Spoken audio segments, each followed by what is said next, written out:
Fala galera do tiro, eu sou o Ergan e companhia e hoje eu quero fazer um vídeo aí experimental, né? Na verdade, nesse período que eu fiquei sem postar nada, eu andei assistindo alguns vídeos que eu havia postado no passado e é assim, eu comecei a assistir alguns reviews que eu havia feito e eu achei aquilo um pouco maçante, meio chato, né? Resolvi gravar esse vídeo num formato um pouco diferente, né? Eu confesso que eu até gravei, estava praticamente pronto o vídeo do review, né, dessa carabina e acabei não postando, né? Faltou só fazer uns agrupamentos, enfim. Mas eu acho que fica mais interessante a gente abordar a opinião de proprietário, né? Eu acho que pode ser mais útil do que um review propriamente dito, né? Então aquela parte de ficha técnica, enfim, dados, essas coisas eu acho que não vou abordar não, gente. Aí depois vocês me falam o que vocês acharam do formato, tá? Mas enfim, hoje a gente veio falar dela, né? Essa aqui é a famosa CFX Royal, no caso da minha, no calibre 4,5. É uma carabina, como todo mundo sabe, da Gamma. Uma carabina cano fixo, tá? Eu peço desculpas pelo enquadramento, porque como é uma carabina grande, né, ela tem em torno de 118 centímetros, na 1,18 m, não cabe na tela, tá? Infelizmente não achei um enquadramento que coubesse ela inteira, o espaço aqui é reduzido. Mas enfim, é uma carabina que está comigo desde 2019, né, após eu voltar para o tiro, né? Ela foi minha, acho que quarta carabina, né, que eu peguei. E na época, né, só para contextualizar aqui, eu contei, né, naquele vídeo que eu falo da minha história, eu voltei para o tiro com uma Nitro X 1300, aí posteriormente eu adquiri uma B19, né, após a B19 foi uma Cometa Fênix, e aí eu me vi, né, bateu aquela vontade, né, o bichinho do tiro já tinha me mordido, né, eu já estava apaixonado novamente pelo tiro e eu senti a necessidade de ter uma carabina cano fixo, né. Na época a primeira opção que me veio foi realmente essa joia aqui, né. Como todo mundo sabe, eu também sou apaixonado por coronha em madeira, então optei por esse modelo, mas aqui as considerações que eu vou passar sobre a carabina, eu acredito que tem a mesma serventia na coroa em polímero, né, que é a CFX tradicional, e na CFR, né, até porque a base mecânica delas é basicamente a mesma, basicamente não, é a mesma, né, tem a CFR, tem uma outra diferencinha ali no sistema de municiamento, mas é a mesma arma. Então a ideia aqui é passar como que está sendo essa minha experiência aí nesses 4 anos, né, vamos falar assim, com essa carabina, né? Quando eu comprei, né, é importante falar, existia a possibilidade dela com o IGT, né, que é o Gas Gun da Gamma, e essa versão que eu peguei, que é justamente a versão na mola, tá? Eu justamente peguei essa versão porque eu já havia ouvido alguns relatos, né? Como todo mundo sabe, eu pesquiso bastante antes de pegar a carabina. Eu lembro que a diferença de preço era bem pequena mesmo, assim, de uma mola, né, para uma de Gas Gun, né, a IGT. Mas como eu já havia ouvido falar que essa carabina não era tão legal com IGT, eu optei por pegar ela na mola e posteriormente fazer a customização. E eu não me arrependo, né, confesso que não me arrependo.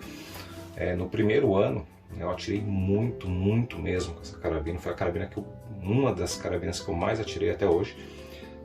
Para vocês terem uma ideia, ela veio na mola, né? Eu troquei a mola, eu acabei com uma mola em menos de um ano, né? Então acho que em 6, 8 meses mais ou menos eu troquei a pavê, até me atendeu super bem, né?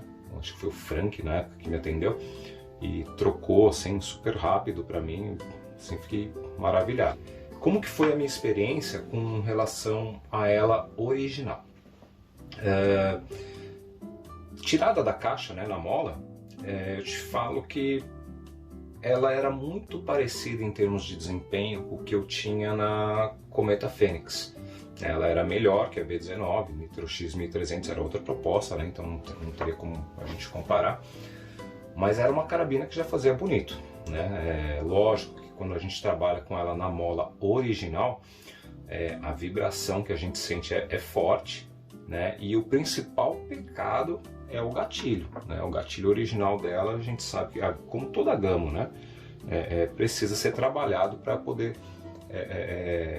você conseguir um resultado mais satisfatório. Inclusive nessa aqui eu demorei bastante para fazer essa alteração, né? Faz menos de um ano, eu tô há 4 anos com ela e faz menos de um ano que eu coloquei esse gatilho aqui, né? Mas enfim, então voltando, né? Tô divagando aqui, já falando de outro assunto.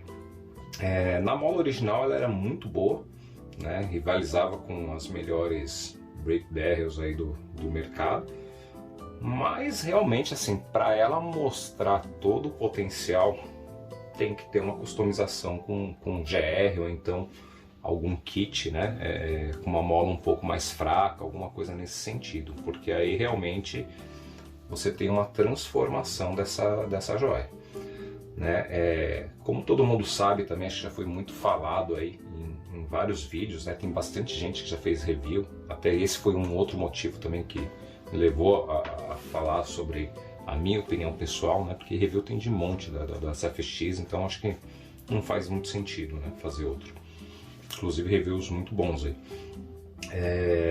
Então assim, para mostrar todo o potencial que ela tem, eu acho que tem que ter essa personalização, né? A gente sabe que não é uma carabina voltada para potência, né? Para quem busca isso realmente, assim, não que ela não entregue, para mim a potência dela é super adequada para a proposta, que é precisão extrema, mas eu sei que tem gente que não curte isso, que é uma carabina mais forte, né? Uma Magnum, então assim, esquece, se a tua praia é potência, né? Não vai na CFX, que ela não vai te atender.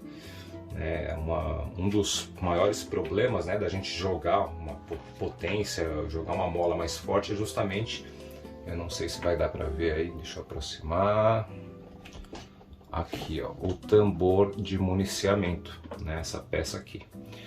Então ela é, de certo modo, um pouco frágil, né? Então se você exagerar na carga tanto da mola ou de um gás RAM aqui, você vai ter problema com essa peça, né? Ela não é feita para isso.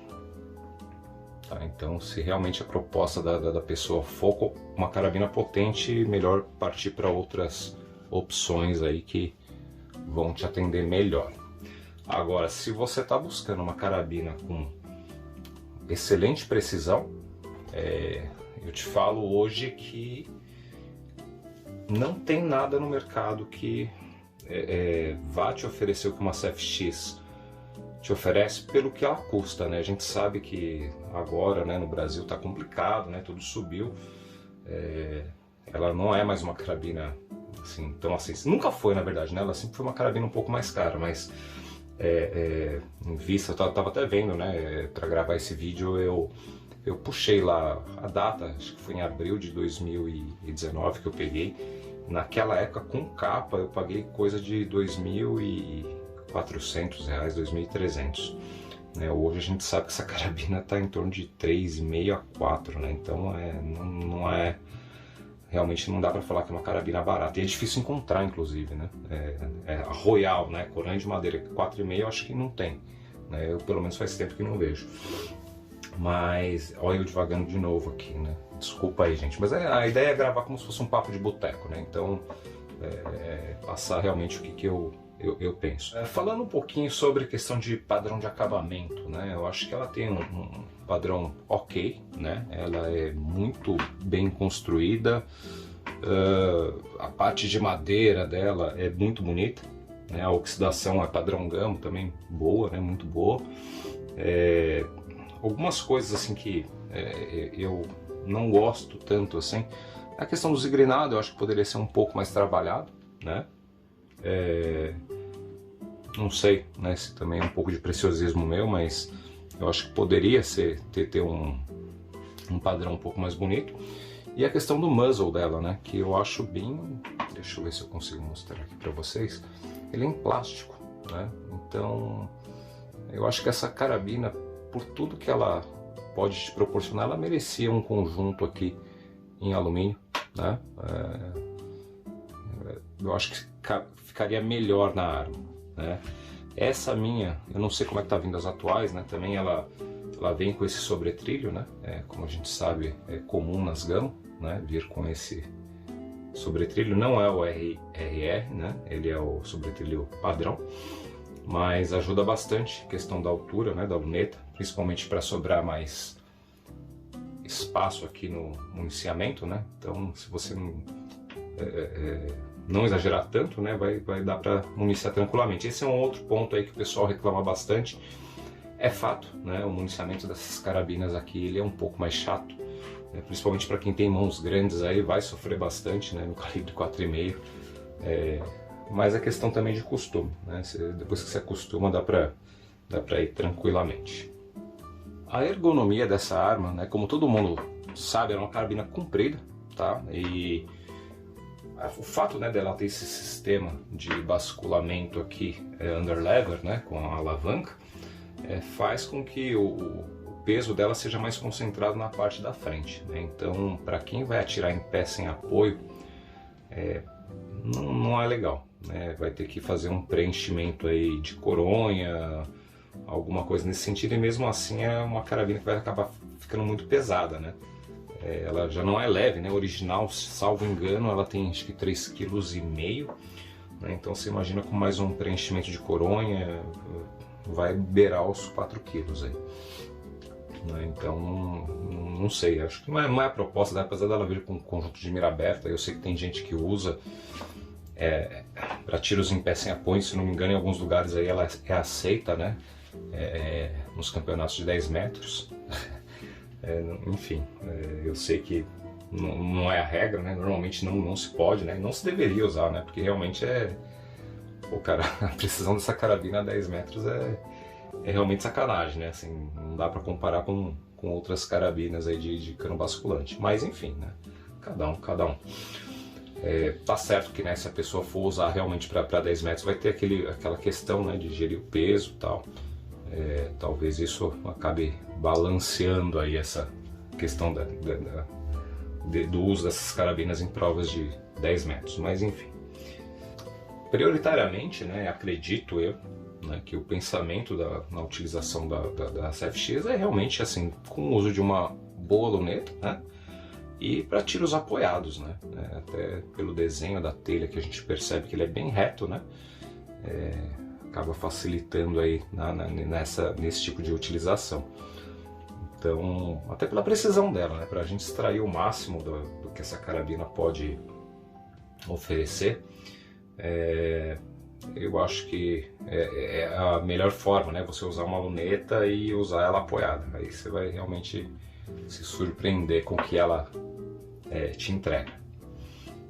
Falando em questão de customização, né, como a gente havia conversado aí no começo do vídeo, é uma carabina que ela fica meio que restrita, tá? Então, assim, não dá para botar potência nela, né? Pensando nisso, então, assim, a gente hoje, né, até onde eu sei, o pessoal costuma trabalhar com cargas no caso de GR, né, da instalação de kits de gás RAM, a maioria acaba optando por 40 quilos, 45 quando é 5,5, né?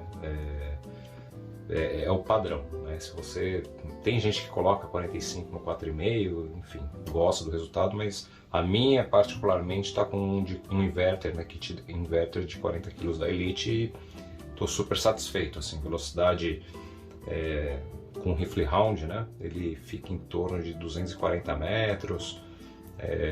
Eu acho que para mim atende bem. Para concluir aqui o nosso bate-papo, o que eu diria para quem pretende pegar uma carabina dessa. Assim, na minha opinião, é a melhor carabina que você pode ter hoje. Eu não sei se vocês lembram, né, no vídeo que eu gravei da HW50, eu costumo classificar as carabinas em 3 tipos de fabricante, vamos falar assim. Essa é uma classificação pessoal, não tem nada de científico, enfim. Mas basicamente, carabinas de baixo custo, onde se enquadram a maioria das carabinas chinesas, as ditas carabinas normais, né? E aí as carabinas, o que eu falo, né? O que seria esse termo que eu uso, carabinas normais? São as carabinas que a gente está acostumado a ver em grandes lojas, que é basicamente Gamo, Norica, hoje não mais, né? Mas antigamente a gente tinha. Você tem aí CBC, você tem a Cometa, né? Enfim, basicamente essas marcas, e aí as carabinas premium, né? Que no caso são a HW, a Diana, a Air Arms, né? Basicamente são aquelas carabinas que a gente sabe que estão realmente um pouco acima. Mas em se tratando de carabinas de baixo custo, né? E as ditas carabinas normais, eu falo sem sombra de dúvidas, para quem está buscando uma carabina precisa, né, e não pretende utilizar na mira aberta, né, essa aqui é a melhor opção que existe no mercado. Tá? Eu desconheço hoje uma carabina que oferece a precisão que essa CFX oferece pelo mesmo valor. Né? Existem carabinas melhores? Existem. Né? Se a gente partir aí para uma HW, para uma Air Arms, uma Fine, elas são melhores, mas melhores, quando eu digo assim, melhores não necessariamente na precisão, né? É questão de construção, né? Por exemplo, você tem um padrão de acabamento melhor, uma oxidação melhor, acredito eu que uma durabilidade maior, né? Porque quando a gente pega esse tipo, parte para essas carabinas alemãs aí, inglesas, né? Você percebe que realmente a construção ela é mais robusta do que, por exemplo, uma Gamo. Né? Mas em termos de precisão eu te falo sem medo de errar. Essa aqui bate de frente com essas melhores carabinas. Depois de uma customização, achou o chumbo certo. Né? Quem acompanha o canal aí já deve ter visto vídeos aí, assim, para vocês terem uma ideia, né? Eu tenho uma HW77 e tenho uma TX200. E em alvos de WRBF, é lógico que ali a gente tem uma série de fatores, não é só a questão de precisão, né? Comportamento da carabina ao percorrer as linhas do alvo também influenciam muito, né? Mas essa carabina que ela, na minha mão, né, a minha carabina, ela pontua mais do que a minha TX e mais do que a HW77, né? A TX ela fica bem próxima, né, ao que eu consigo fazer com a CFX, e a 77 eu ainda estou tentando domar aquela fera lá. Não consigo chegar perto do que eu faço com essa CFX. Né? Então é só para vocês terem um parâmetro. Né? Então a gente está falando de carabinas que hoje, se estivessem disponíveis no mercado, elas beirariam aí em torno de 8 ou 10 mil reais. Né? E essa aqui, não sei quanto custa hoje, eu acredito eu que em torno de 3 e pouquinho, ela faz praticamente o mesmo serviço. Né? Então, como eu falei, realmente assim, para quem busca precisão, eu não vejo outra opção. Isso é uma dúvida que eu tinha, né, quando eu comprei essa carabina, o quão diferente ia ser o agrupamento de uma carabina cano fixo em relação a uma cano basculante. Né? Eu até postei, acho que o último vídeo que eu postei foi justamente sobre uma brincadeira dessa, né? Eu coloquei essa aqui contra uma Gamo máxima, né, a 25 metros, e vocês puderam notar lá que tem uma diferença, né? Não é tão grande como eu falei no vídeo lá, depende muito do que você quer acertar, mas para quem realmente está buscando precisão extrema, o sistema de cano fixo faz diferença sim, né? Faz diferença. Beleza, gente? Eu acho que é isso, né? As considerações, eu não sei se ficou legal o formato, se ficou muito esparso, eu não fiz roteiro, não fiz nada. Então, se vocês puderem comentar, se vocês preferem nesse formato de bate-papo, eu falando o que eu sinto da carabina, né, da minha utilização, ou se vocês preferem aquele formato mais padrãozão, passando dados técnicos com cronografagem, assim, eu acho que não faz tanto sentido, né, porque tem bastante vídeo aí de eu atirando com ela, tem agrupamento em várias distâncias, cronografagem também tem. Eu até acho que eu fiz um antes e depois aí da cronografagem dela, né, de mola, depois da instalação do kit de gás, né? Acho que não estão em vídeos, num vídeo só, estão separados, mas se você tiver um pouquinho de paciência e buscar lá no canal, tem. É isso aí, né? O vídeo de hoje foi esse, não sei se ficou muito longo, mas a ideia é sair um pouco daquele formato padrão de review. Beleza, gente? Espero que tenham gostado do vídeo. Forte abraço a todos, ótimos tiros, fiquem com Deus.